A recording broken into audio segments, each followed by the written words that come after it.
L'art d'aujourd'hui et d'hier, le retour de 26 trésors royaux exposés au Palais de la Marina de Cotonou pour la valorisation du patrimoine culturel béninois et africain. Ceci est une information de Joyce Monda Zomblé Bifouillé. À une mesure de l'heure, vous savez, la question fondamentale a été alors tournée autour de Cotonou.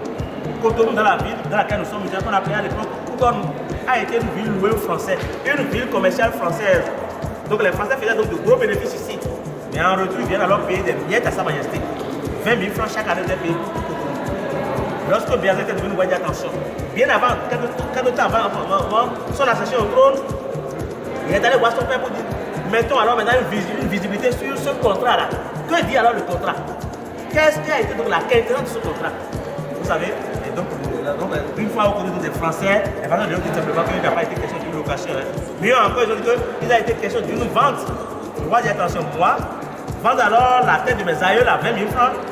Vous imaginez, ça qui a été dans l'origine de la guerre, quand il était devenu alors roi, il dit attention, puisque les Français ne viennent pas à la mer, je me prends à transformer en son requin pour faire chavirer leur navire. Ça qui est donné la France sacramentale que vous connaissez.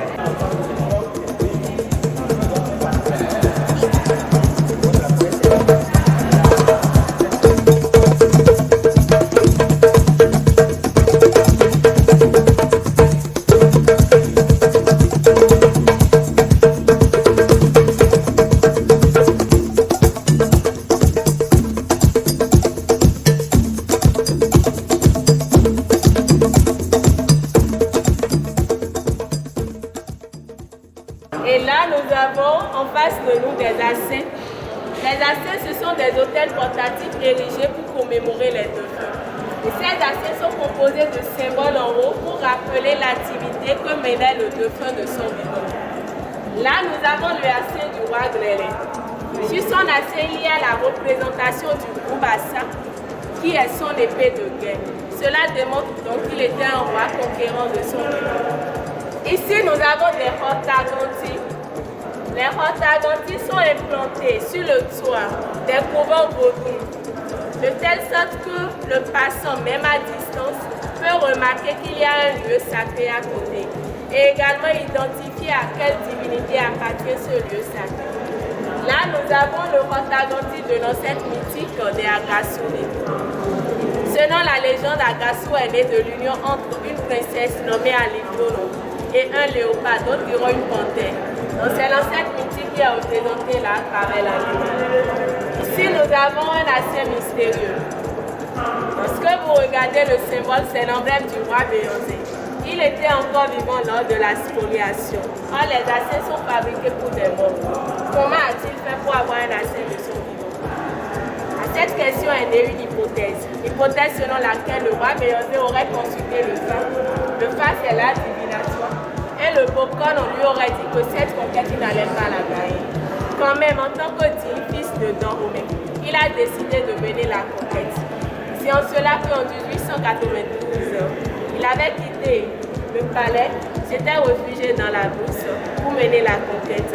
Et c'est en 1894 qu'il est revenu.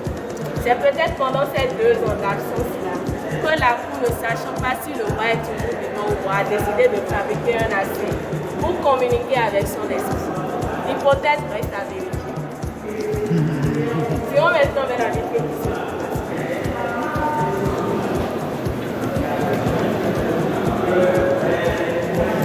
Ici, nous avons quelques éléments constitutifs du métier à tisser. Le métier à tisser, c'est la machine qui permet de réaliser le pain tissé. Là, nous avons le peigne qui permet de monter les fils de chaîne. C'est la chaîne que vous voyez. À l'aide d'une navette, on envoie les fils de trame. L'entrecroisement des deux permet d'avoir le tissu tissé, ce que vous voyez de ce côté.